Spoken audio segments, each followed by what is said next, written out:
네, 안녕하세요. 반갑습니다. 현명한 은퇴자들 채널에 오신 여러분을 환영합니다. 네, 오늘은 대기업에서 퇴직한 지 8년 되신 분을 모셨는데요. 8년 차가 되고 나서 깨달은 게 무엇이 있는지 조언을 듣는 자리를 한번 마련해 봤습니다. 네, 그 전에 구독과 좋아요, 알람 설정 부탁드리고요. 네, 퇴직 8년 차 되신 인생 선배님을 모셔보도록 하겠습니다. 네, 안녕하십니까? 네, 안녕하세요. 네, 나오셔서 반갑습니다. 감사합니다. 네, 간단하게 좀 소개 좀 부탁드리겠습니다. 예, 안녕하십니까. 이춘재입니다. 삼성전자에서 퇴직하고 지금 퇴직 생활 8년 차에 접어드는 퇴직 중고참 되고 있습니다. 삼성전자에서는 뭐 평생 직장으로 생각하다가 예기치 않게 이제 퇴직을 했지만은 강의, 컨설팅 하면서 열심히 지내고 있습니다. 그러면 좀 시계를 좀 과거로 돌려서 8년 전으로 이렇게 돌려서 직장 생활을 하시다가 퇴직을 하게 된 어떤 계기가 있으셨나요? 제가 54세 때 부장 생활을 한 10년 정도 했으니까 좀 부장 생활을 많이 했죠. 네. 이제나 임원 될까, 저제나 임원 될까를 이제 기다리던 그런 시기였는데, 연말 되면은 보통 그 조직 개편이 있잖아요.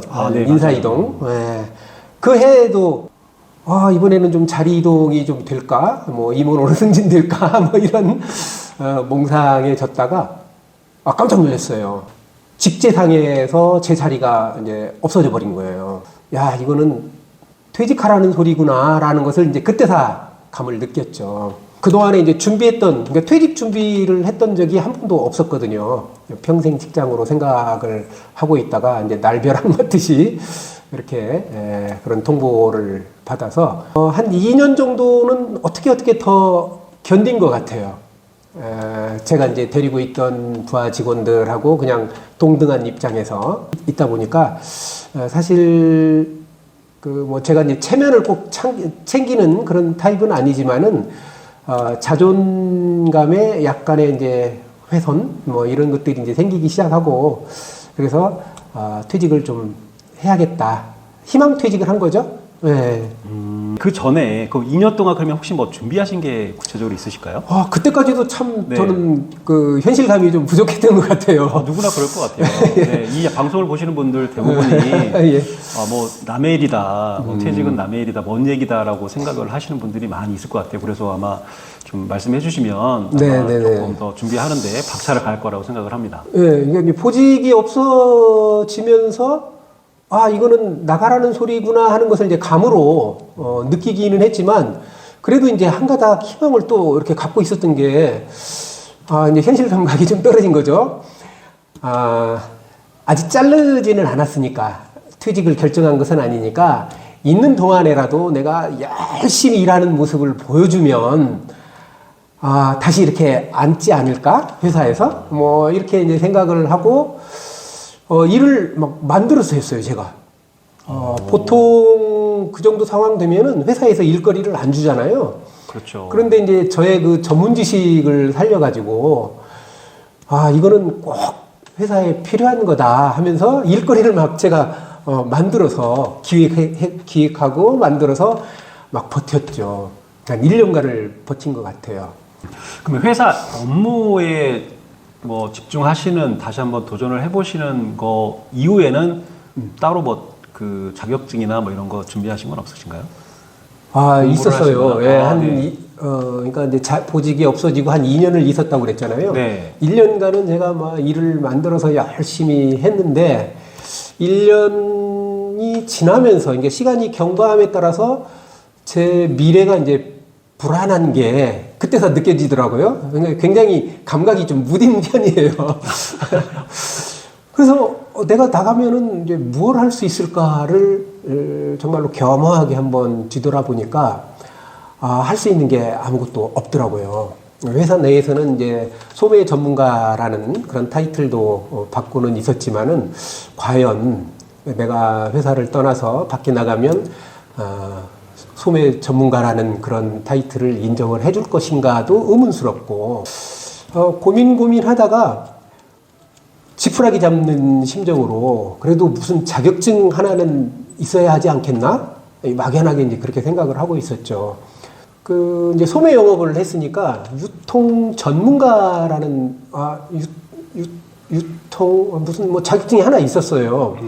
그래서 그냥 그것이 가치 있는 자격증인지 소용이 있는 자격증인지 이런 거 앞뒤 가리지도 않고 지푸라기라도 잡아야 하니까 자격증이 좀 필요해서 그거 공부하고 있는데 감사하게 지금도 생각하고 있는 후배가 어느 날 이제 제가 공부하고 있는 것을 보더니 형님 그런 쓸데없는 자격증 제가 공부하고 있던 자격증이 별로 쓸모가 없었던 거였어요. 그 자격증은 뭐 하려고 공부하십니까?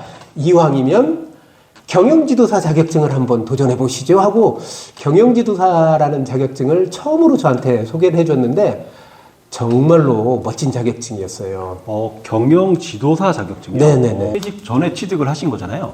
일단은.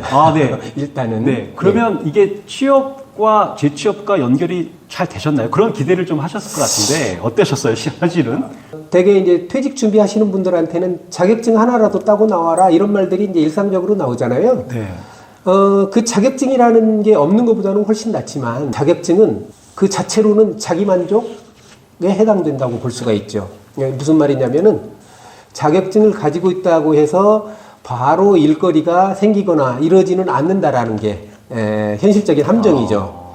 그래서 이제 그 자격증을 딱 따고 나서 야 내가 자격증 땄으니까 이제 나를 구애하는 그런 기관들이 있을 거다. 나한테 연락이 많이 오겠구나 하고 멍청하게 한 1년을 기다렸는데 일거리가 하나도 안 왔어요. 1년 동안 아무 일도 못한 거 안 한 거죠. 안 한 거. 그러니까 자격증을 따시고 예. 그 뭔가 그 자발적으로 구직 활동을 하시거나 한 건 없으신 거죠? 네네네. 후속 활동을 해야 했음에도 불구하고 몰랐어요. 네, 그러면 자격증 따시고 퇴직하시고 1년 동안은 가만히 있으셨다가 네네. 이러면 안 되겠다 해서 뭔가 그렇죠. 구직 활동을 하셨나요?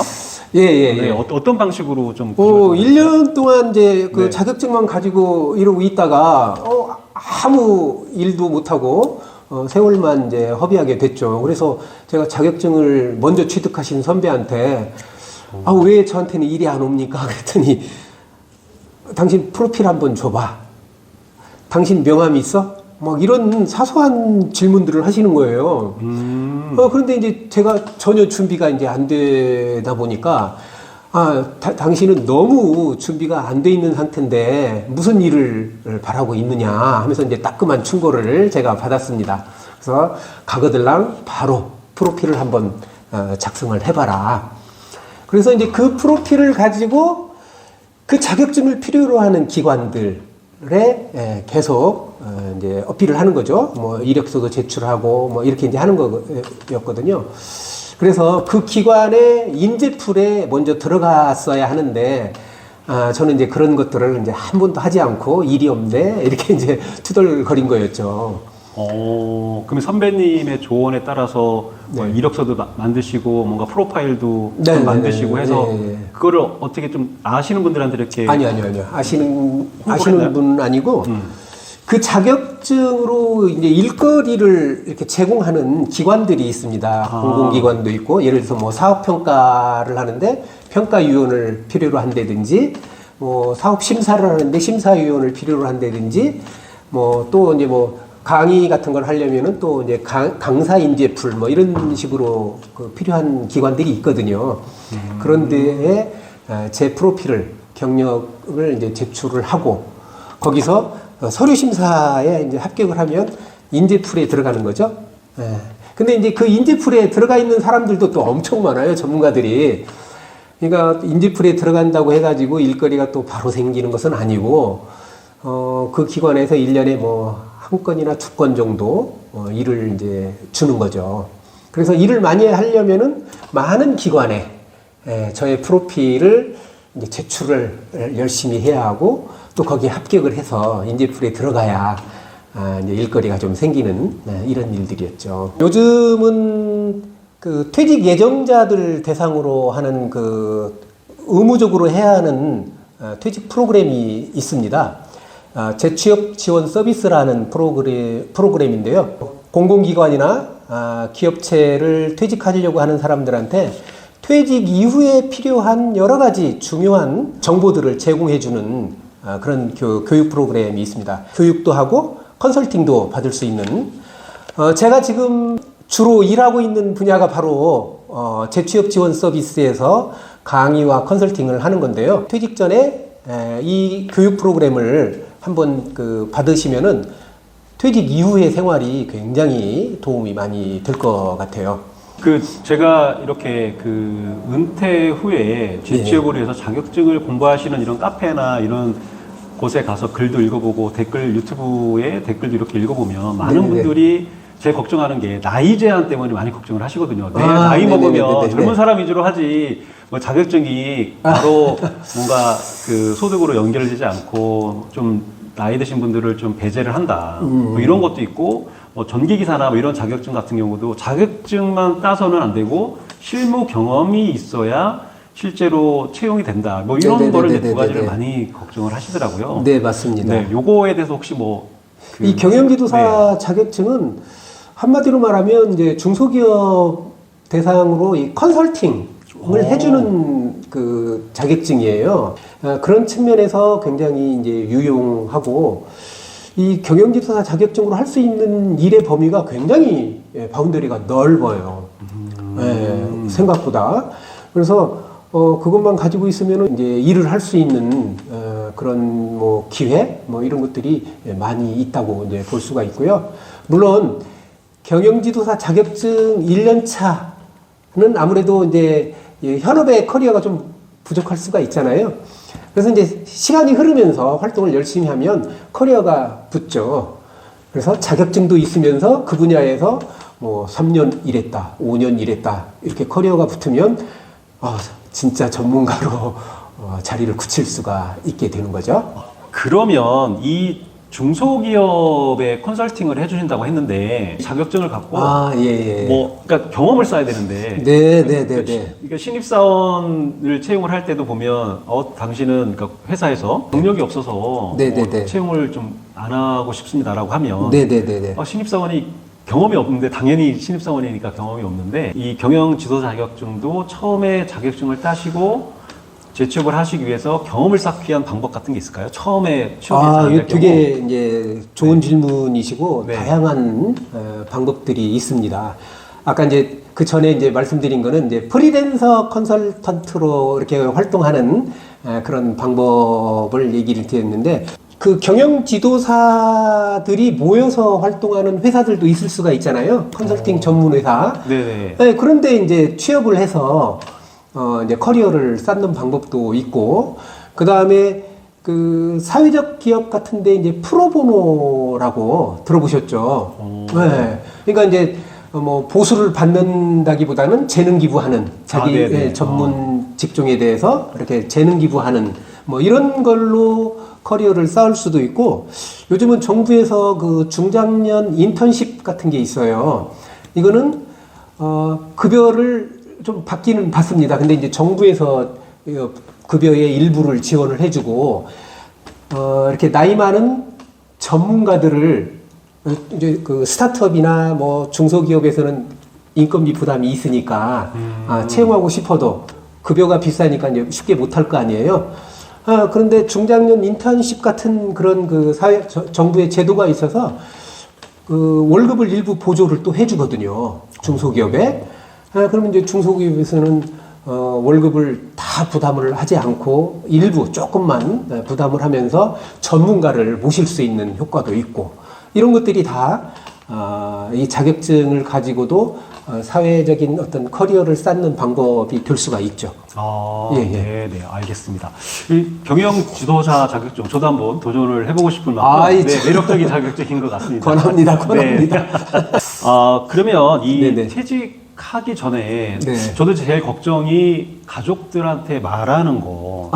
회사를 해야 된다. 이 상황이 왔다라고 가족들한테 얘기가 좀 많이 어려울 것 같았는데. 가족들의 어떻게 얘기를 하고 반응이 좀 어떠셨어요? 퇴직 한 6개월 전쯤에 자신 있게 이제 퇴직하겠다 이런 얘기를 꺼낼 수가 없어서 제가 이제 우리 집사람을 멋있는 곳에 경치 좋은 곳으로 이제 드라이브 가자고 꼬셔가지고 분위기를 잘 맞춘 다음에 맛있는 것도 사주고, 그리고 이제 돌아오는 차 안에서 사실은 이만저만해서 퇴직을 해야 할 것 같은 분위기가 형성되고 있다. 끝까지 버텨보기는 하겠지만은 아무래도 퇴직을 해야 할 것 같다. 뭐 이런 얘기를 이제 은근히 조심스럽게 꺼냈어요. 저희 집사람이 아무 말을 안 하더라고요. 아무 말을 안 한 그 저변에는 그래도 참고 몇 년을 더 견뎠으면 좋겠다. 이런 마음이 숨겨지지 않았을까? 뭐 이런 생각인데, 집에 올 때까지 아무 말을 안 하더니 이제 차에서 내릴 때쯤 돼서 그런 말을 하더라고요. 지금까지 열심히 살아줬고 고비 때마다 결심을 알아서 잘 해줬는데 이번 것도 퇴직도 당신이 알아서 결심하는 대로 따라주겠노라. 뭐 이런 이제 말을 들었어요. 어떻게 보면 이제 반승낙이죠. 반승낙을 얻고 또 이제 한 다음 이제 넘어야 할 고비가 있었는데 그게 이제 아이들이었죠. 아이들. 그래서 어느 날 아이들하고 이제 시간을 별도로 내서 뭐 가족 회의한다 이렇게 제가 해서 이제 소집을 해서 아이들한테 이제 차근차근 얘기를 했습니다. 아빠가 이만저만해서 퇴직을 해야 할 것 같은데 너희들 의견은 어떠냐? 이 말을 꺼내자마자 저희 큰아들 둘째 딸이 저를 와락 껴안으면서 아빠 그동안 너무 수고하셨습니다. 저희를 위해서 애를 많이 써주셨습니다. 그동안 너무 고생을 하셨으니 이제부터는 아빠가 원하는 삶을 사세요. 저희들이 나머지 생활을 이끌어 가겠습니다. 이런 생각지도 못한 답을 들었어요. 제가 너무나 감명을 받았습니다. 이게 이제 그렇게 가족으로부터 퇴직을 응원받는 이게 뭐 정서적으로도 완전히 퇴직하는 그런 의미 아닐까. 그래서 저는 이제 회사로부터 퇴직하는 그런 물리적인 퇴직도 퇴직을 했지만은 그 전에 가족들이 인정하는 정서적 퇴직도 완성을 했습니다. 그래서 퇴직 그 당시에 이렇게 이제 가족의 든든한 후원이 있어서 다른 사람보다는 뭐 그래도 흔쾌히 할 수 있었던 것 같아요. 이 물리적인 퇴사라는 말과 함께 이 정서적인 퇴직이란 말이 되게 신선하게 느껴지는데, 예. 저도 되게 공감을 많이 하거든요. 네네네. 그러니까 우겨서 어쩔 수 없이 저도 이제 회사를 많이 옮겨 다녀봤기 때문에 지금 이제 15번째 회사를 다니고 있는데 그때마다 아내한테 이 정서적 퇴직에 대한 허락을 못 받아서 늘 불편했거든요.